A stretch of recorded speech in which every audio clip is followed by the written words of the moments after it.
तुम ये फर्जी न्यूज मत फैलाया करो। कौन से न्यूज चैनल में आया बाय द वे सर ये कि हमको डांट पड़ गई? किसी ने कवर ही नहीं किया भाई इस न्यूज को, फिर आपने कहां से कवर कर ली? हमने कहा देखिए रशिया इन इंडिया करके ट्विटर हैंडल है ना रशियंस का, जिसको ministry of foreign affairs Russia ने भी रीट्वीट किया है, हमने तो वहां से उठाई है। क्या खबर है? आओ देखो।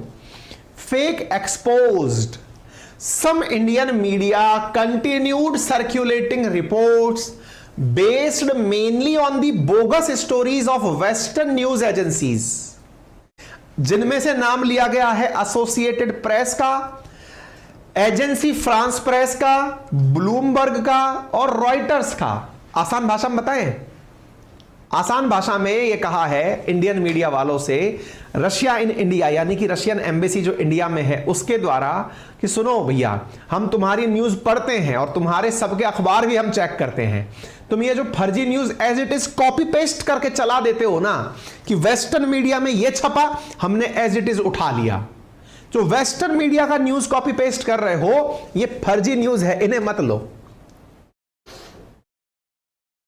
सिद्धार्थ लिख रहे हैं इंडिया फेक न्यूज के लिए जाना जाता है तभी तो 150 नंबर पर है। हां जो भी जानना हो, हमारे देश में इंटरनेशनल न्यूज का सोर्स क्या होता है? आपको लगता होगा हर न्यूज के अंदर इतनी सारी अंतरराष्ट्रीय खबरें छपती हैं अखबारों में, सिंपल सा तरीका है भाई, इन सब ने क्या कर रखा है, विदेशी मीडिया हाउसेस के साथ टाई अप कर रखा है। जैसे इंडिया में क्या होता है, एएनआई का नाम सुना है आपने? एएनआई के संवाददाता, इंडिया में एएनआई नाम से एक एजेंसी है जो क्या करती है, न्यूज जितनी भी दुनिया भर की होती हैं, मतलब इंडिया भर की होती हैं, उन्हें इकट्ठा करती है और सब समाचार चैनलों को दे देती है, तुम भी चला लो, तुम भी चला लो, तुम भी चला लो, मुझे थोड़ा बहुत इसका पैसा दे दो। तो एएनआई अपने संवाददाता देश भर में भेजती रहती है और वहां से लोगों को अपनी तरफ से न्यूज सर्कुलेट कर देती है, तुम भी चला लो, तुम भी चला लो, कोई दिक्कत नहीं है। ऐसे क्या करते हैं, मान लो कोई एक्स चैनल है, मैं किसी चैनल का नाम इसलिए नहीं लूंगा, पता चले कि कोई मुझे ही लपेट ले, मैं नन्नू सा आदमी हूं, तू सा, है ना। तो ऐसी स्थिति के अंदर माना कि किसी न्यूज चैनल ने विदेशी किसी न्यूज चैनल के साथ, जैसे रॉयटर्स के साथ, बीबीसी के साथ, या फिर कोई सा भी एसोसिएटेड प्रेस के साथ, या फिर न्यूयॉर्क टाइम्स के साथ अनुबंध कर लिया, तो जो अनुबंध के तहत छपी हुई खबर वहां पर होती है, उस खबर को एज इट इज ये लोग बिना कॉमा बदले, मैंने तो कई बार आपको दिखाया है, सेम टाइटल विदेशी मीडिया में छपा, इधर की इधर इंडियन मीडिया में छप गया, यानी इंडियन मीडिया वाले उस खबर को एज इट इज देश को परोस देते हैं। इससे इमेज किसकी खराब होती है? देखिए वेस्टर्न मीडिया तो चला करके रूस की इमेज खराब कर रहा है, लेकिन रूस की इमेज इंडियंस के सामने खराब हो रही है कि यार ये रूस कितना बुरा है। आइए इस पूरी खबर का विश्लेषण करते हैं, आइए देखा जाए। मेरे प्यारे साथियों, यहां पर इन्होंने बकायदा एक लिंक दिया, इस लिंक पर जब क्लिक किया तो यह चीज निकल कर आई। इन्होंने बकायदा फॉल्स इंफॉर्मेशन के लिए 8 अप्रैल से लेकर 14 अप्रैल के बीच के जितने भी समाचार पत्र हैं उनका विश्लेषण दिया हुआ था, ठीक है। तो भाई साहब 8 अप्रैल से लेकर 14 अप्रैल तक के न्यूज़पेपर्स का विश्लेषण दिया हुआ है। हम सारी खबरें आपके सामने एक एक करके रखने जाएंगे। सबसे पहले शुरू करते हैं यहां से। हमने एक सेशन किया था, क्या का मतलब, क्योंकि भाई साहब खबरें छपी इस तरह से रही थी कि अब तो बस पुतिन जेल जाने वाले हैं। हमने इसीलिए सेशन किया कि क्या भारत आते ही गिरफ्तार हो जाएंगे पुतिन। पुतिन के खिलाफ आईसीसी कोर्ट के द्वारा अरेस्ट वारंट जारी किया गया था, इंटरनेशनल क्रिमिनल कोर्ट के द्वारा अरेस्ट वारंट जारी किया गया था। 19 मार्च की आप ये खबर देख रहे हैं। सब खबरों पर रशियन मीडिया ने या रशियन उसने जो एम्बेसी है उसने पूरी तरह से बोला है। मैं सब बारों में बताऊंगा आपको कि ये जो तुम लोग हो ना, जो फर्जी में मसालागिरी करने के चलते कुछ भी प्रकाशित कर देते हो, कुछ भी बता देते हो, समझ जाओ तुम लोग बहुत गंद मचा रहे हो। जैसे आपको खबर होगा, हमने ये जब खबर पढ़ाई थी कि आईसीजे के द्वारा, मतलब इंटरनेशनल क्रिमिनल कोर्ट के द्वारा पुतिन के खिलाफ क्यों अरेस्ट वारंट जारी किया गया, तो मैंने आपको आंसर दिया था कि यूक्रेन में जिस क्षेत्र पर रूस के द्वारा हमला किया गया, वहां के कुछ लोग वहां से विस्थापित होकर के रूस में चले गए।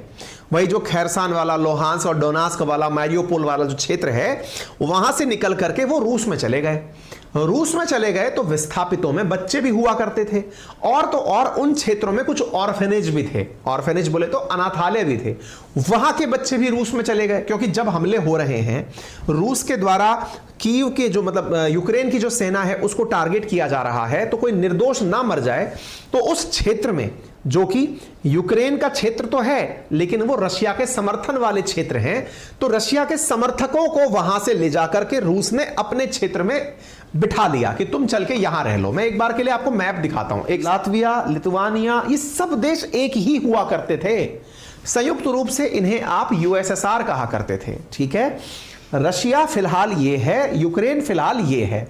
जब ये सब देश अलग हुए ना 1991 में, तो यूक्रेन के अंदर इस क्षेत्र में गए हुए जो लोग थे, यूक्रेन के इस क्षेत्र में गए हुए जो लोग थे वो रूस समर्थक थे, यानी उन्हें यूक्रेन में नहीं जाना था। अब आई बात समझ में? ये यूक्रेन में नहीं, रूस के साथ रहना चाहते थे लेकिन चले गए यूक्रेन। तो यूक्रेन क्या करता था? इन लोगों के ऊपर जबरदस्ती किया करता था। रूस बार बार यही कहता था कि जब ये लोग हमारे समर्थक हैं तो तुम इनके साथ ज्यादती तो मत करो, लेकिन यूक्रेन की सरकार मानी नहीं। इस कारण से रूस ने यूक्रेन के जो ठिकाने यहां पर बने हुए थे उन पर गोलीबारी कर दी। जैसे फोर्सेस के हेडक्वार्टर थे या फोर्स जहां बैठी थी, यहां जहां पर इनकी सुरक्षा एजेंसीज थी, और वो सब तरफ से घुसते हुए यहां से फोर्सेस को भगा दिए और भगाकर इस पूरे क्षेत्र पर रूस ने अपना कब्जा कर लिया। इतनी बात समझ में आई? अब जो कब्जा हुआ, तो जब आप शेलिंग कर रहे हो, गोलियां चल रही हैं, तो यहां पर लोग भी तो रहते हैं ना जो रूस समर्थक हैं। तो वो जो लोग यहां रहते हैं जिन्हें डर था कि कहीं वो शेलिंग से मर ना जाएं, गोलीबारी से मर ना जाएं, तो उन्हें बॉर्डर क्रॉस करा के रूस में ले जाया गया। रूस में ले जाया गया तो उसमें बच्चे भी थे जो यहां से वहां गए। अब जब ये लोग इधर से उधर गए तो यूक्रेन ने क्या कहा? यूक्रेन ने दुनिया से कहा, देख लो ये तो हमारे लोग भी ले गए, देख लो ये तो हमारे बच्चे भी ले गए। रशिया हाय हाय के नारे लगाए और भाई साहब इन्होंने ये जो सुर्खियां हैं ये प्रकाशित करवा दी किसके अंदर? आईसीसी के अंदर, कि देखो इन्होंने बच्चे चोरी किए हैं, हमारे यहां के बच्चे जो है ये दूसरी जगह लेकर चले गए। इस वजह से पुतिन को वार क्रिमिनल अनाउंस किया जाए, क्योंकि ये बच्चा चोर है, ये हमारे यहां के बच्चे अपने देश में ले गया। अच्छा, इस बात को भाई साहब रशियन मीडिया ने बढ़ा चढ़ाकर प्रदर्शित किया। आईसीसी ने बकायदा इस आधार पर ही, आपसे अगर पूछा जाए कि पुतिन को क्यों वॉर क्रिमिनल डिसाइड किया गया, तो आंसर है बच्चे ले गया साहब वो यूक्रेनियंस के, इस आधार पर यह घटना घटी। तो आइए मैं आपको दिखाता हूं, इधर आइए साहब, शुरुआत से शुरू करते हैं। तो हमने आपको दिखाया ये वाली कहानी जिसमें था कि 16,000 से अधिक यूक्रेनी बच्चों को रूस भेज दिया गया, जिनमें से कई बच्चे अनाथालय के भी थे। इस आधार पर पुतिन के खिलाफ आईसीसी ने फैसला सुनाते हुए उनके खिलाफ अरेस्ट वारंट जारी कर दिया कि जहां मिले गिरफ्तार कर लो। इस खबर में हमारे संवाददाता थे क्या आईसीसी में? यूक्रेन में कोई हमारा संवाददाता था क्या? नहीं साहब। तो क्या हुआ? हमने एज इट इज उठा करके अपने हमारे जो न्यूज चैनल है उनमें खबरें छाप दी। क्या? Arrest warrant against Vladimir Putin, Ukraine war criminal. Arrest warrant issued against Vladimir Putin, Putin arrest warrant, Biden welcome. Al Jazeera हो, द टाइम्स ऑफ इंडिया हो, एनडीटीवी हो, सबने खबरें उठाई, पेस्ट कर दी कि अरेस्ट वारंट जारी हो गया। इन खबरों को जब तलाशा गया, ये खबरें सबसे पहले कहां आई थी, तो पता चला कि प्राइमरीली ये तो रॉयटर्स में छपी थी, या ब्लूमबर्ग में छपी थी, या फ्रांस प्रेस के अंदर छपी थी, या फिर एसोसिएटेड प्रेस के अंदर छपी थी। हमारे देश में उन खबरों को as it is copy paste कर दिया गया। तो फिर रूस ने अपनी तरफ से सफाई देते हुए क्या कहा कि देखो तुम लोग तो खबर छाप दिए, क्या तुमने एक बार भी यह कोशिश की कि निष्पक्ष पत्रकारिता करो? बोले कैसे? क्या तुमने रूस से उसका पक्ष जानने का प्रयास किया कि तुम्हारे बारे में यह खबर चल रही है, क्या यह खबर सही है? आओ अब हमारा पक्ष भी सुन लो। बोले बताओ। बोले पहली बात, लोगों को सामने यह दिखाया गया कि हम लोगों ने जबरदस्ती यूक्रेन के बच्चे अपने यहां लेकर चले गए। इनमें से कई इंडियन एडिटोरियल्स ने भी यह शो किया कि भाई यहां से लोगों को उठा करके वहां ले गए। इंडिया में क्या फर्क पड़ेगा कि इंडिया के लोग सोचेंगे कि भाई साहब कितना बुरा है पुतिन, यूक्रेन के बच्चे चुरा कर ले गया, बच्चा चोर आदमी है ये। तो ऐसा नहीं था। तो क्या था? तो बोले साहब बात यह है कि हमारे द्वारा पूरी दुनिया के जितने भी एजेंसीज हैं उनको रेगुलर लेवल पर इंफॉर्मेशन दी गई है हम लोगों ने रेगुलर बेसिस पर नेसेसरी इंफॉर्मेशन इस जानकारी इस विषय पर दी है।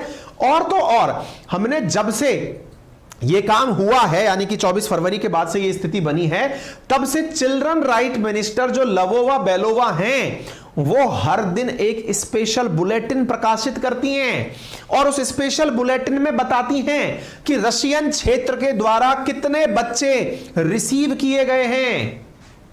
बोले हम बकायदा एक एक चीज प्रकाशित करते हैं कि हमारे पास यूक्रेन से चलकर इतने लोग आए हैं। अब तक 5 मिलियन रेजिडेंट यूक्रेन के ऐसे हैं जो कि आ चुके हैं।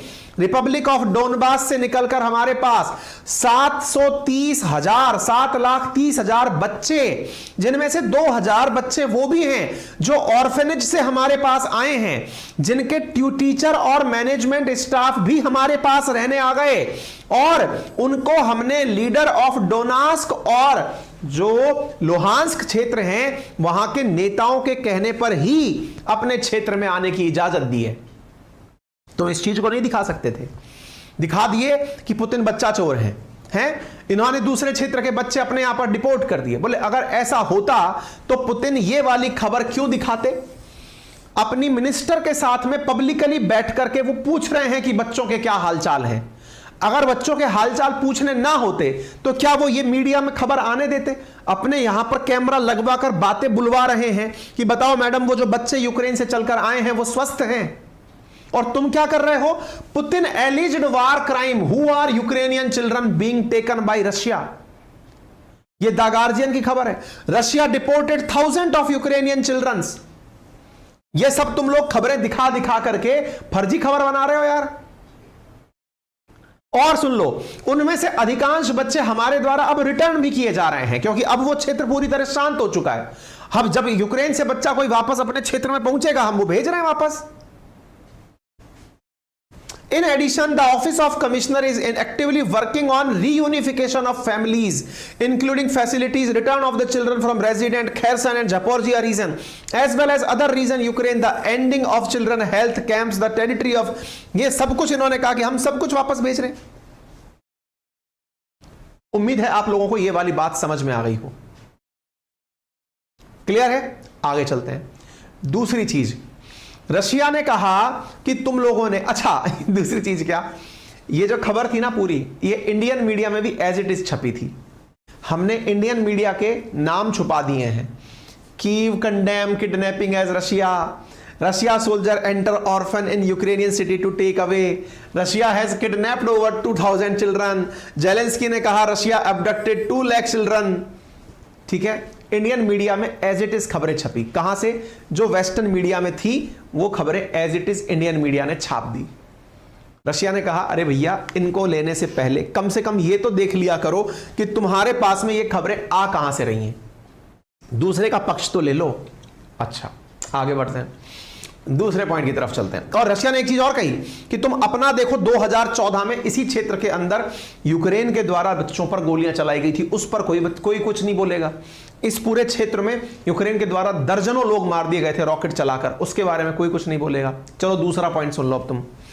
कई इंडिया के ऑनलाइन पब्लिकेशन हाउस ऐसे हैं जो कि मिस इंफॉर्मेशन देते हैं, और लो रेटेड टेलीग्राम चैनल भी ऐसे हैं जिन पर बोगस स्टोरीज चलाई जाती हैं। जैसे रशिया के प्रेसिडेंट को हुई कोई बीमारी, possible illness of Russian president Vladimir Putin. आपको याद है यह खबर एक बार हमने भी कवर की थी। क्यों कवर की थी? और हमने बकायदा यह भी बताया था कि भाई साहब ये पुतिन मरने वाले हैं, ऐसा करके हमने एक सेशन किया था, अगर आपको ध्यान हो तो। ठीक है, पुतिन मरने वाले हैं, ये खबर हमने क्यों की थी? क्योंकि इतने सारे खबर, क्योंकि देखो भाई, अपने पास तो पत्रकार कोई है ही नहीं, अपने पास तो अखबार ही समाचार का स्रोत है, यहीं से अपन उठाकर सारी चीजें छापते हैं। भाई इस व्लादिमीर पुतिन इज डेड, मतलब इज इल, दी सन की खबर, यूके का अखबार है ये। ठीक है, ये यूके का अखबार है, हाउ क्रिटिकली इल पुतिन। फिर मिरर लिखता है Vladimir Putin make already B dead, उसका बॉडी डबल काम कर रहा है। यहां पर देखते हैं MI6 के बॉसेस का कहना है कि रशियन प्रेसिडेंट जो पुतिन है उनके साथ कुछ भी हो सकता है, व्लादिमीर पुतिन जो है वो मरे भी हो सकते हैं, व्लादिमीर पुतिन को पार्किंसन डिजीज है। यहां पर लिखा है व्लादिमीर पुतिन कैंसर से लड़ाई लड़ रहे हैं, व्लादिमीर पुतिन कैंसर से मरने वाले हैं। गजब खबरें भाई साहब अखबार में चली। अखबार में चली तो इंडिया के अखबारों ने भी दबा दबा के प्रकाशित करी। देखो, he will die very quickly, यहां पर देखिए medically ill, Putin suffering for severe headache, Vladimir Putin terminally sick. भाई साहब, रशिया वालों ने कहा कि महाराज न्यूज कॉपी पेस्ट करने के लिए जाने जाते हो, ये तो सही है। हमें पता क्या लगा, इंडियन मीडिया को देखकर हमें ये फीलिंग आई कि इंडियन मीडिया भी वही काम कर रहा है जो मैं कर रहा हूं। भाई मैं तो तुम लोगों ने क्या छापा वो जनता को बता रहा हूं। हमारे क्लास में बचपन में जब हम छोटे हुआ करते थे सरकारी स्कूल में, तो एक बच्चे की जिम्मेदारी होती थी कि वो जो अखबार में छपा है वो सबको बोलकर पढ़ के सुनाता था। कुछ महत्वपूर्ण खबरें कि आज ये हुआ, आज ये हुआ। वो बच्चा मैं ही होता था मेरी स्कूल के अंदर।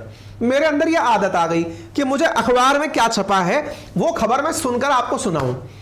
अब भाई साहब मुझे क्या पता अखबार वाले भी मेरी तरह कर रहे हैं, किसी और अखबार में क्या छपा है वो उन्होंने अपने यहां छाप रखा है। इस बात के ऊपर रशिया खफा है कि तुम लोग जिस अखबार को कॉपी पेस्ट मार रहे हो कि उस अखबार में क्या छपा है, तुम वही चीज अपने यहां छाप दे रहे हो। यार कुछ तो कंट्रोल कर लो। है आप देखो, हमने अखबारों के नाम छुपा दिए हैं, चैनल्स के नाम छुपा दिए हैं। इसलिए छुपा दिए, पता चले कोई हमसे कह दे कि यार तुमको ऐसा नहीं कहना चाहिए था। हम तो हैं ही कौन, कल को मसल के पटक दे हमें। ये सब लोग बड़े लोग हैं भाई, है ना। तो अपन तो वो वाले विद्यार्थी है जो पढ़ के सुना रहे हैं साहब ये वाली चीज है साहब इसमें। Vladimir Putin critically ill. आप इधर देखिए, और तो और बाकायदा कईयों ने तो गलती से ये तक मेंशन कर दिया कि खबर कहां से उठाई है। देखो अगर आपको दिखाई दे जाए, ये देखो एजेंसी फ्रांस प्रेस लिखा हुआ है। इन भाई साहब ने तो ये तक लिख दिया कि खबर कहां से उठाई है। हालांकि हमने चैनल का नाम छुपा दिया है, इंडियन मीडिया है, आप लिखने के अंदाज से पहचान जाएंगे। ठीक है, एजेंसी फ्रांस प्रेस वही है जिसके बारे में इन्होंने चेतावनी दी थी कि तुम लोग ना यार खबरें भी एज इट इज उठा लेते हो। देखो ये रही agency France press, agency France press, जिसकी फ्रांस ने धमकी दी थी कि तुम यार वहीं से खबर उठा। एक इंडियन मीडिया वाले ने तो उठा करके ये भी बता दिया कि हमने खबर कहां से उठाई है। वो हमारा ही भाई था कोई, हमें लगा जैसे हम दिखाते हैं ना हर खबर को कि हमने यहां से उठाई है, वो भाई साहब वहीं से उठा करके बता दिया हमने यहां से उठाई है। और वेस्टर्न मीडिया बैठ के आराम से आर्टिकल लिखने लग रहा है। हो सकता है पुतिन मर चुके हो सकता है पुतिन का बॉडी डबल काम कर रहा हो। एक बालक पूछ रहा है अरेस्ट वारंट झूठा था क्या? अरेस्ट वारंट तो सही था। अरेस्ट वारंट का ग्राउंड जो उन लोगों ने पब्लिक किया कि इस आधार पर निकाला गया है, वो ग्राउंड पर रिसर्च तो करनी चाहिए थी कि बच्चे के कारण बच्चा चोर बता दिया पुतिन को।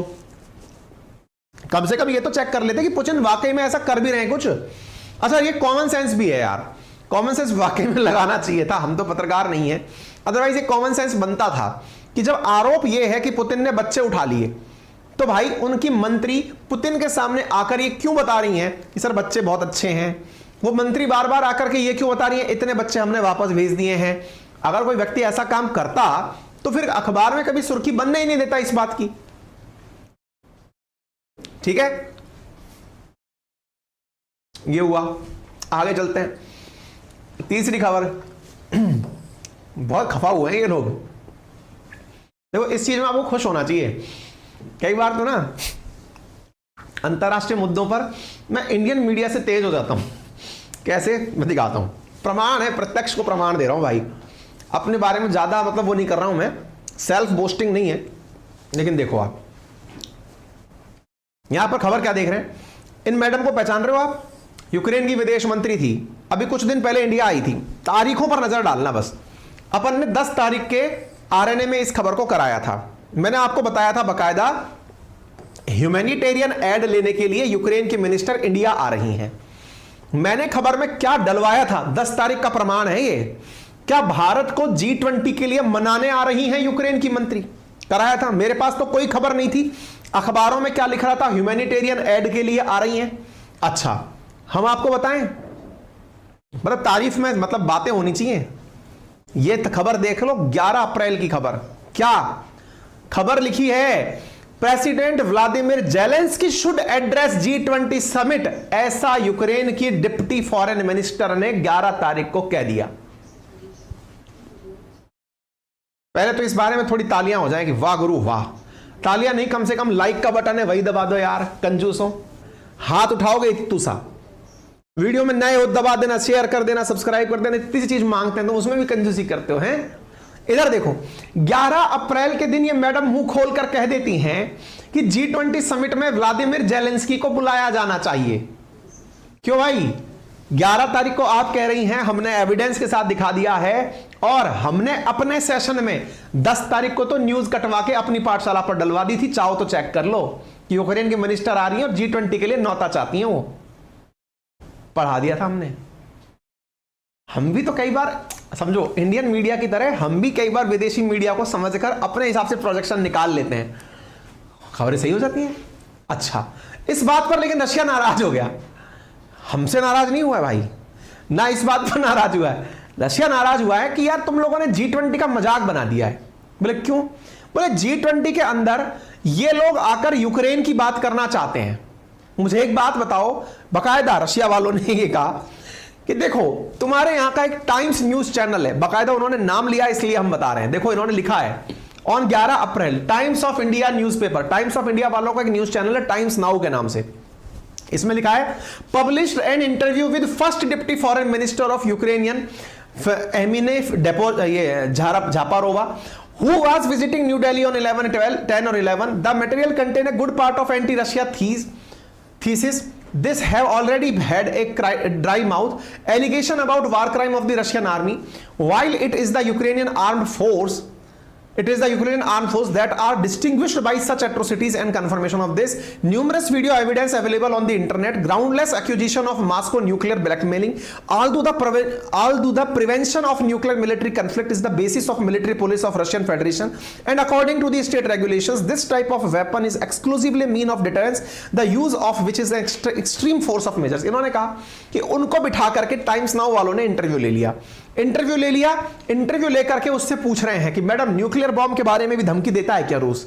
वो मैडम बोल रही है हाँ देता है। बोले यार हमने आज तक न्यूक्लियर वेपन के बारे में कुछ नहीं बोला। और एक मिनट, तुम ये लोग G20 को क्या चलाए चल रहे हो हैं?